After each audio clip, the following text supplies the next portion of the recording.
प्रभू येशू ख्रिस्ताच्या मधुर नावात आपणा सर्वांस सलाम.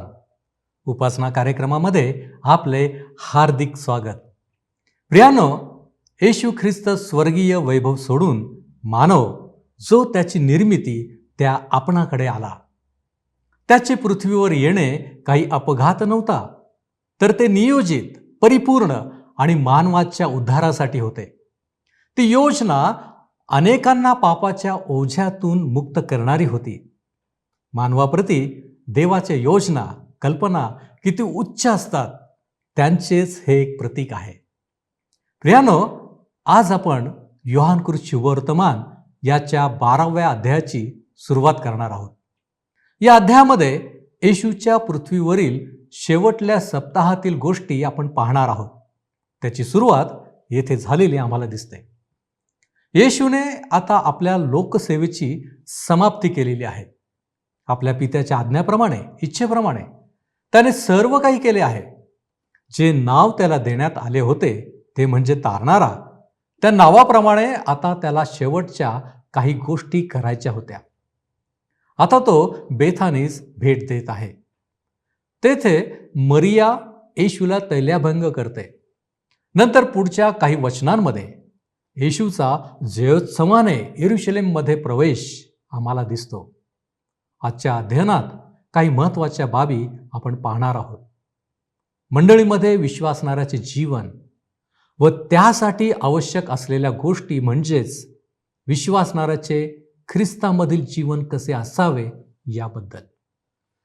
तसेच मरियेने येशूला केलेला तैल्याभंग याचा अभ्यास करताना आम्हाला यहुदा आणि मरियेतील तुलनात्मक गोष्टींकडे लक्ष द्यावे लागेल. खरं तर परमेश्वर त्याच्या वेळेनुसार, समयानुसार कार्य करीत असतो. आम्ही फक्त आमचा वाटा किंवा देवाने आमच्या बाबत केलेल्या अपेक्षा परिपूर्ण करीत राहणे आवश्यक असते. नंतर पुढे गव्हाच्या दाण्याचे उदाहरण देत असताना येशूने एक महान सत्य लोकांसमोर ठेवले. जीवनाविषयीचे तत्व आपणास येथे समजून येईल. प्रियानो, या प्रत्येक गोष्टी आमच्या आत्मिक वाढीसाठी उपयुक्त आहेत. जितके जास्त आपण बारकाईने या गोष्टी टिपण्याचा प्रयत्न करू, तितके जास्त आपल्याला शिकायला मिळणार आहे. परमेश्वराकडे माझी प्रार्थना आहे की त्याने आम्हा प्रत्येकाची अंतःकरणे उघडावीत, की जेणेकरून आम्हाला त्याची मौल्यवान वचने समजू शकतील. श्रोत्यांनो, 11व्या अध्यायात आम्ही पाहिलं होतं की कशाप्रकारे परुषी लोक आणि जे धार्मिक पुढारी होते ते येशूला मारण्याचा कट करीत होते. त्यांना असं वाटलं की सर्व लोक येशू ख्रिस्तावर विश्वास ठेवतील, एक क्रांती घडून येईल आणि त्यामुळे रोमला त्यांच्यावर सत्ता स्थापित करणे सोपे जाईल. त्यांच्या मनात भीती भरली की आता राज्य आमच्या हातून जाईल. श्रोत्यांनो, आज सुद्धा अनेक लोक अशा प्रकारे भयभीत होऊन ख्रिस्ताला नाकारतात. ते ख्रिस्ताच्या मागे चालू इच्छित नाहीत, कारण त्यांना भीती वाटते की आम्हाला बहिष्कृत करण्यात येईल, आम्हाला नोकरी मिळणार नाही, लोक आमच्याशी संबंध ठेवणार नाहीत. राष्ट्रनाश होण्यापेक्षा येशूचे मरणे ह्या लोकांना रास्त वाटले होते. हे जाणणे मनोवेधक आहे की जरी ते ख्रिस्ताला मारण्यात यशस्वी झाले तरी सुद्धा टायटसने इसवी सन 70 मध्ये त्या राष्ट्राला नाश केले.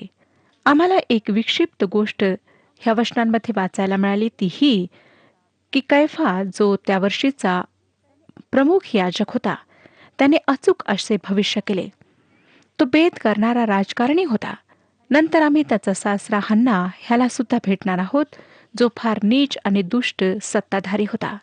कैफाला भविष्यवाणी करण्याचे दान होते असे मुळीच समजू नका. जुन्या करारातील बलामाप्रमाणे हा सुद्धा खरी गोष्ट अचानक बोलून गेला. 11व्या अध्यायाच्या शेवटल्या वचनांमध्ये आम्ही वाचलं होतं श्रोत्यानो की त्यांच्यामध्ये येशूविषयी भिन्न भिन्न मते होती. प्रभू येशू सणात येईल किंवा नाही हा त्यांच्या चर्चेचा विषय होता. आता आपण प्रभू येशू ख्रिस्ताचे पृथ्वीवरील जे जीवन होते त्या जीवनाच्या शेवटल्या सप्ताहात पोहोचत आहोत. 12वा अध्याय आज आम्ही अभ्यासणार आहोत. 12वा अध्याय त्याची 25 वचने. जर आपणाजवळ नवीन करार आहे तर अवश्य उघडा योहानकृत शुभवर्तमान 12वा अध्याय. ह्या 12व्या अध्यायात आम्ही लाजर, मरिया व मार्थाच्या घरी बेथनी ह्या ठिकाणी भेट देणार आहोत.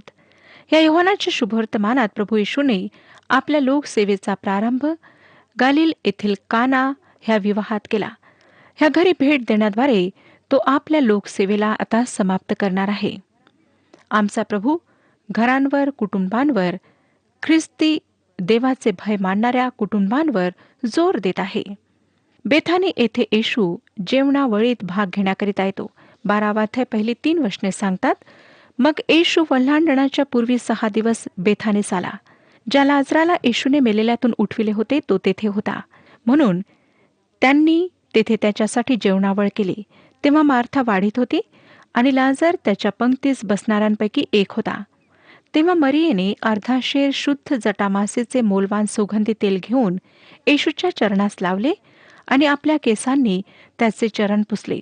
तेव्हा त्या सुगंधी तेलाच्या वासाने घर भरून गेले.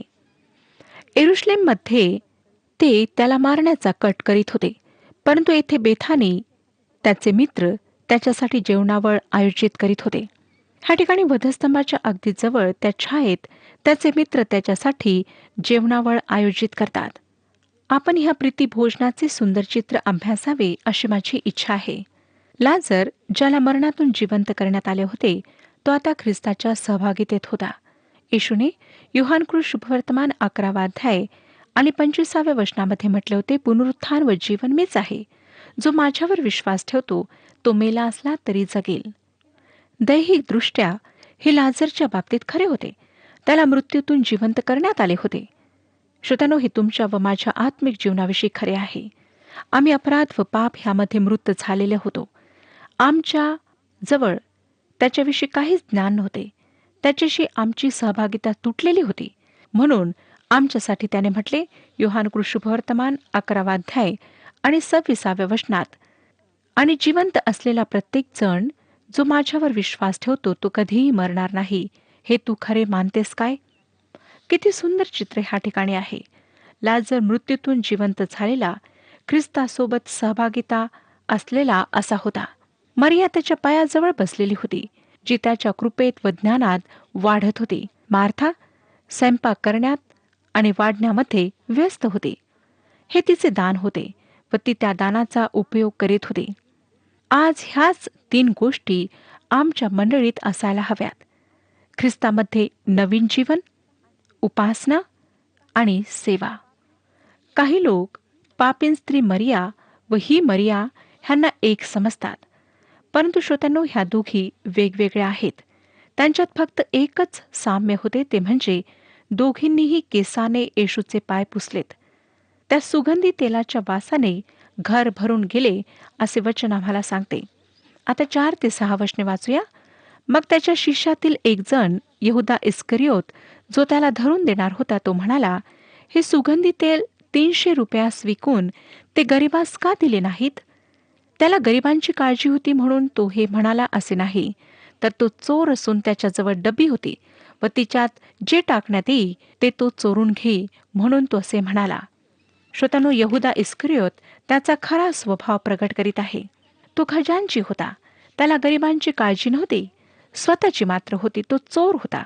त्याची इच्छा होती की ते तेल विकून जे पैसे येतील त्यांना गरिबांना द्यावे, परंतु मनामध्ये त्याचा स्वार्थ होता. आज ख्रिस्ती लोकांना, संस्थांना, मंडळांना पारखण्याचे एकच साधन आहे, ते म्हणजे ते पैसा कशा प्रकारे हाताळतात.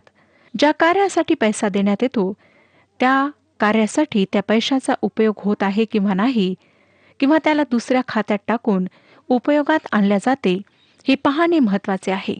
जेव्हा आम्ही प्रभू येशूच्या चरणाशी बसतो आणि शिकतो, तेव्हा त्याला अधिक देण्याचे सुद्धा आम्हाला शिकायला मिळते.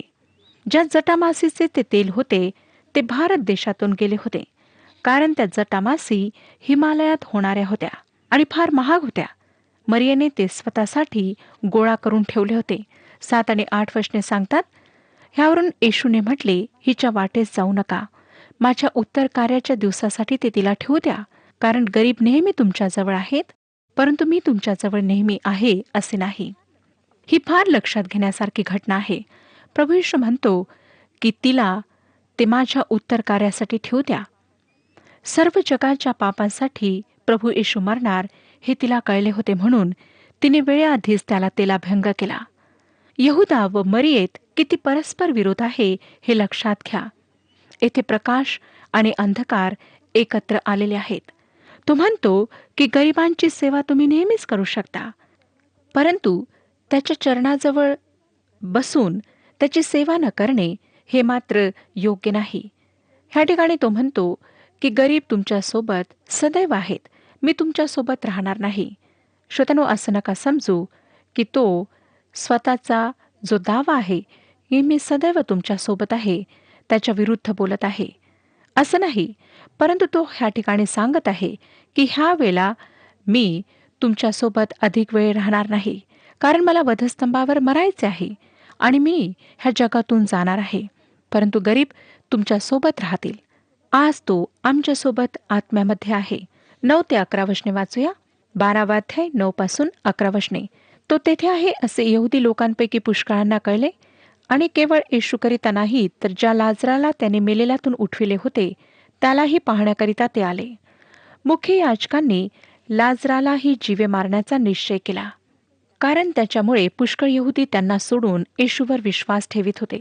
कुतूहलामुळे हे लोक त्या ठिकाणी आले. प्रमुख याजक लाजराला सुद्धा रस्त्यातून दूर करू पाहत होते.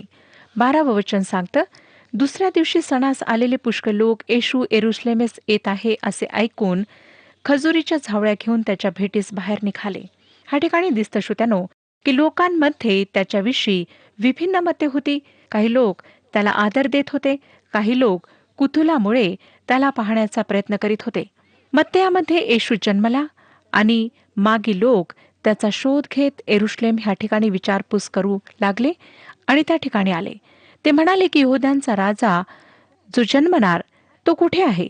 आता सेवेच्या शेवटी पुन्हा त्याला यहूद्यांचा राजा म्हणून सादर करण्यात येत आहे. 13 ते 15 वचने सांगतात, आणि गजर करीत ते म्हणाले, होसान्ना, प्रभूच्या नावाने येणारा इस्रायलाचा राजा धन्यवादित असो. येशूला लहान गाढव मिळाल्यावर त्याच्यावर तो बसला. हे सियोनेच्या कन्ये, भिवू नको, पहा तुझा राजा गाढवीच्या शिंगरावर बसून येतो.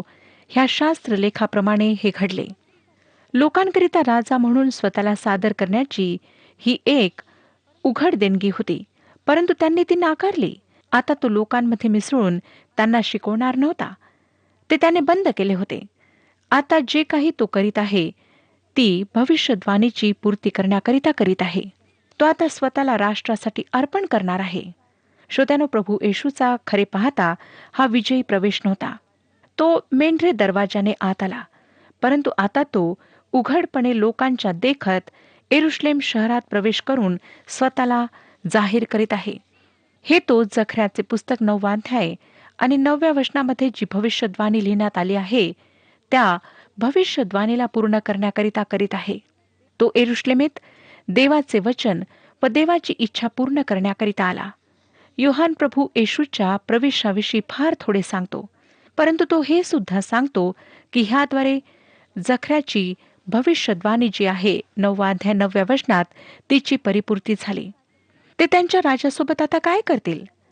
आम्हाला दिसेल श्रोत्यानो की ते त्यांच्या राजाला वधस्तंभावर खेळतील.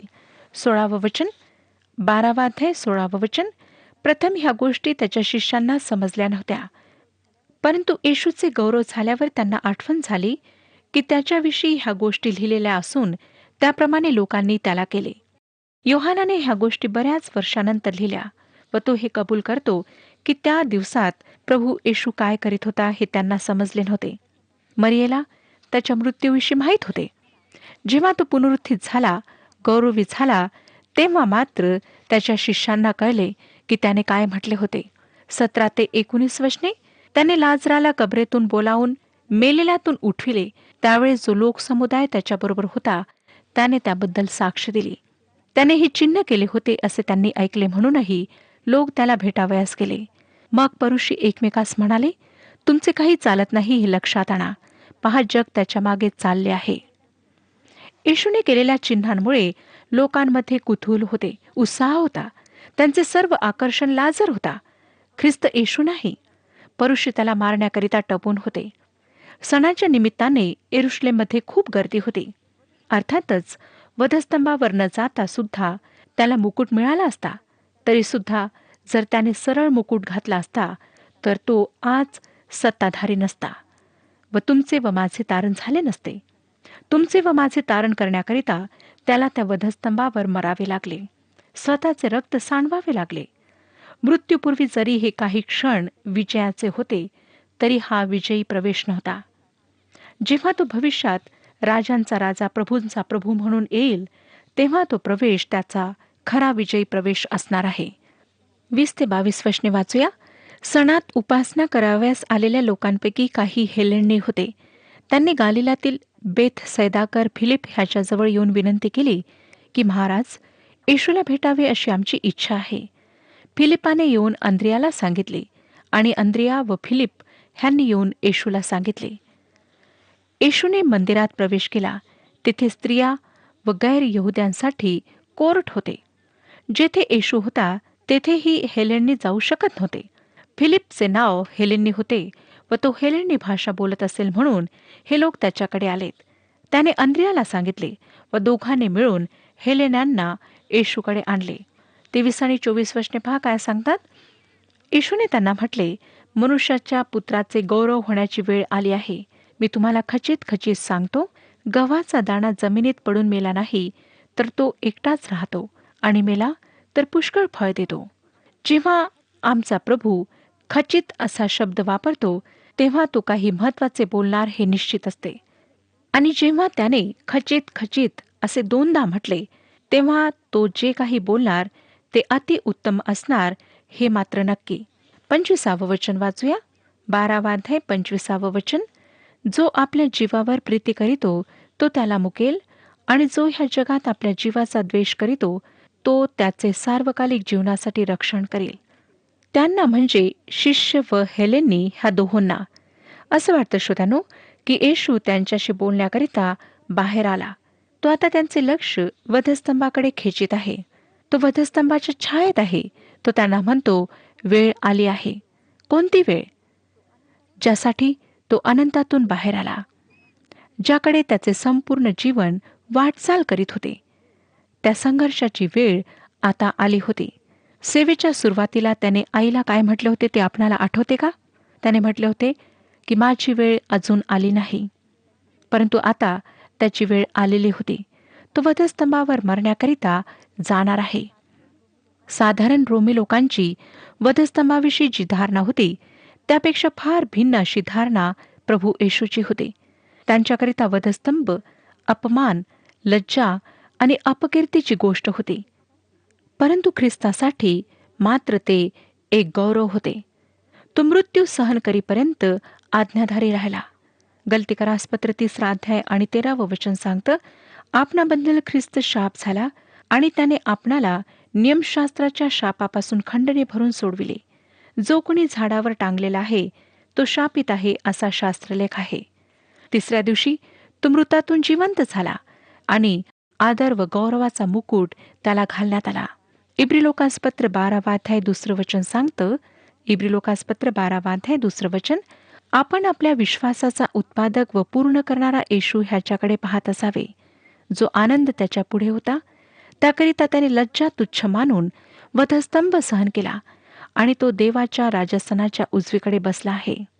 श्रोत्यानो, देवाचे गौरव त्या वधस्तंभात प्रगट झाले. म्हणून तो म्हणू शकला की त्याचे गौरव होण्याची वेळ आली आहे. जेव्हा तो तुमच्या व माझ्यासाठी मेला तेव्हा तो गौरविला गेला. जेव्हा तो कबरेतून जिवंत होऊन बाहेर आला तेव्हा तो गौरविला गेला. कृपा, दया व पापांची क्षमा त्या वधस्तंभाजवळ मानवजातीला प्राप्त झाली. गव्हाच्या दाण्याविषयी सांगून तो एक फार महान असे तत्व ह्या ठिकाणी मांडत आहे. जरी गव्हाचा दाणा जमिनीत पडून मरतो तरी त्याला कोंब फुटते, पाने फुटतात, ओंबया लागतात आणि फळ तयार होते. अनेक लोकांना असं वाटतं की त्यांनी शुभवर्तमान वाचले, येशूच्या जीवनाविषयीचा अभ्यास केला म्हणून त्यांनी येशूला पाहिले. ते ऐतिहासिक येशूला पाहतात, परंतु त्यांनी अद्यापही येशूला पाहिलेले नाही. तोपर्यंत येशूला पाहिलेले नाही जोपर्यंत त्याचा मृत्यू आणि पुनरुत्थान ते पूर्णपणे समजून घेत नाहीत. तो आमच्या जागी मरण पावला. त्याने आम्हाला जीवन देण्याकरिता स्वतःला अर्पण केले. जोपर्यंत वधस्तंभावर तो आपणासाठी मेलेला आहे हे आपण पाहणार नाही, तोपर्यंत आपण त्याला पाहिलेले नाही. तोच ह्या जगाच्या पापांसाठी वधस्तंभावर मरण पावला. तो त्यांना सांगत आहे की दैहिक रूपात त्याला पाहण्यापेक्षा अधिक काही आहे जे त्यांनी पाहायचे आहे. तो मरणार आहे, पुरला जाणार आहे. ज्या प्रकारे जेव्हा तो गव्हाचा दाणा मरतो तेव्हाच जीवन निर्माण करतो, त्याच प्रकारे जेव्हा तो मरेल, पुनरुत्थित होईल, तेव्हाच तो जीवन निर्माण करू शकेल. तो मेला परंतु पुन्हा उठला, हे पाहणे महत्वाचे आहे. तो ह्या हेलेंनी लोकांना फार महान स्वयंसिद्ध तत्व स्पष्ट करून सांगत आहे. 2 प्रकारचे जीवन आहे, ज्याला ह्या ठिकाणी परस्पर विरोधात मांडण्यात आले आहे. एक आहे मानसिक जीवन, असे जीवन जे ह्या जगातील गोष्टींचा आनंद उपभोगून संतुष्ट होते, असे जीवन जे फार चैनीचे, मनोरंजनाचे आहे. वचन आम्हाला सांगतं की जो आपल्या जीवावर प्रीती करीतो, हे आमच्या शारीरिक नैसर्गिक जीवनाला दर्शविते. आपण हे जीवन आनंदाने, चैनीने, मौज मस्ती करून घालवू शकतो, ड्रग्ज घेऊन घालवू शकतो, दारू पिऊन घालवू शकतो, जे पाहिजे ते करून. परंतु काय होणार आपणाला माहीत का? एक दिवस आपण मरणार. आपण हे जीवन गमावाल. होय श्रोत्यानो, आपण हे जीवन गमावाल. एका श्रीमंत व्यक्तीच्या प्रेतक्रियेच्या वेळी एका देवाच्या सेवकाला उपदेश देण्याकरिता सांगण्यात आले. तो माणूस श्रीमंत होता, त्यामुळे त्याची मित्रमंडळी सुद्धा फार मोठी होती. बहुतेक सर्व लोक श्रीमंत होते. सर्व त्याच्या प्रेतक्रियेला हजर होते. देवाच्या सेवकाने शुभवर्तमानातून संदेश दिला व नंतर ज्या पेटीत त्या श्रीमंत माणसाचे शव होते तेथे जाऊन त्या देवाच्या सेवकाने प्रत्येक व्यक्तीच्या जीवनात पाप काय करते व कशा प्रकारे ते तिला नरकात पाठवते ह्यावर संदेश दिला. तेथील उपस्थित लोक बेचैन झाले. मग देवाच्या सेवकाने मृत्यूनंतर काय बाकी राहते हे पाहण्याकरिता त्यांना त्या शवाच्या पेटीजवळ बोलावले. ते म्हणाले, ह्या व्यक्तीचे जीवन समाप्त झाले. त्याने ते फार मौज मस्तीमध्ये उपभोगले, पार पडले. त्याने देवाला सोडले, येशूकडे पाठ फिरवली. मग जमावाकडे पाहून त्या देवाच्या सेवकाने म्हटले, जर आपण ख्रिस्ताकडे पाठ फिरवाल तर आपणापैकी प्रत्येक जण अशा प्रकारे तर मरेलच, परंतु आत्मिक रूपाने सुद्धा मरेल. श्रोत्यानो, त्या देवाच्या सेवकाने ही गोष्ट फार साध्या आणि सरळ शब्दांमध्ये मांडली. आज आमच्याकरिता सुद्धा हा संदेश आहे की आमच्याकरिता शारीरिक मृत्यू तर अटळ आहे, परंतु त्यासोबतच जर आम्ही ख्रिस्ताला नाकारून जीवन जगू तर आत्मिक मृत्यू सुद्धा अटळ आहे. आज परमेश्वर आपणाला संधी देत आहे की आपण पश्चाताप करावा, ख्रिस्ताला आपला तारणारा म्हणून स्वीकारावे आणि पापांपासून मुक्ती प्राप्त करून घ्यावी. परमेश्वर ह्या विषयात आपले मार्गदर्शन करो आणि आपणाला आशीर्वाद देव. प्रभूची स्तुती असो. प्रियानो, आजचे अध्ययन आपणास आवडले असेलच. देव आमच्या जीवनात कार्य करतो यापेक्षा जास्त महत्वाचे काहीच असू शकत नाही. ख्रिस्ताने आमच्यासाठी काय केले याची तुलना कोणत्याही गोष्टीबरोबर होऊ शकत नाही. म्हणूनच माझी खात्री आहे की आजचे अध्ययन नक्कीच आम्हाला अंतर्मुख करण्यासाठी पुरेसे आहे. जीवनाचे तत्व आज आमच्या समोर ठेवलेले असताना आम्हाला विचार करावा लागेल की या जगामध्ये आमच्या जीवनात आता आम्ही कसे वागावे. तुमच्या व माझ्या तारणासाठी येशूला वधस्तंभावरचे मरण स्वीकारावे लागले, स्वतःचे रक्त सांडावे लागले. त्या वधस्तंभावरील येशूकडे आपले लक्ष लावा. तो आजही तुमच्या व माझ्या जीवनात कार्य करू इच्छितो. त्याला आमचे संपूर्ण अंतःकरण हवे आहे. आम्ही एकाच वेळेस जगाची शिकवण आणि ख्रिस्ताची शिकवण लागू करू शकत नाही. यहुदा आणि मरियेने केलेले कृत्य याची तुलना कायम लक्षात असू द्या. आम्ही एकाच वेळेस ख्रिस्ताजवळ आणि ख्रिस्तापासून दूर राहू शकत नाही. आम्हाला एकाच गोष्टीची निवड करावी लागेल आणि नक्कीच ख्रिस्तामध्येच जीवन आहे. ख्रिस्ताला नाकारणे म्हणजे आत्मिक मृत्यू. त्या काळच्या लोकांमध्ये वधस्तंभ आणि ख्रिस्ताविषयीची धारणा आपण अभ्यासलेली आहे. आपण विचार करूया, आपल्या अंतःकरणामध्ये पडताळून पाहण्याचा प्रयत्न करूया की आज वधस्तंभ आणि ख्रिस्ताविषयी आमची धारणा काय आहे. काय येशू ख्रिस्त माझा वैयक्तिक तारणारा आहे? तो तुम्हाला गमावू इच्छित नाही. लीन नम्र भावाने त्याच्याकडे या, तो तुमची काळजी घेईल.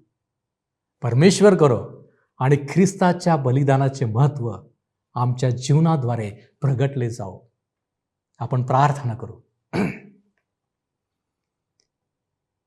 पवित्र पवित्र पवित्र थोर आणि सामर्थ्यवान देव बापा, आम्ही तुझी स्तुती करतो, तुझ्या नावाला धन्यवाद देतो, तुझे आभारही मानतो. प्रभूजी, तू आम्हाला क्षणोक्षणी वेळोवेळी शिकवत आहेस. आमच्यामध्ये परिवर्तन घडावं, आम्ही बदलावं अशी तुझी इच्छा आहे. होय प्रभूजी, आणि म्हणूनच आम्ही पाहतो तुझ्या वचनांच्या द्वारे तू आमच्याशी बोलत आहेस. तू आम्हाला अनेक गोष्टी शिकवत आहेस.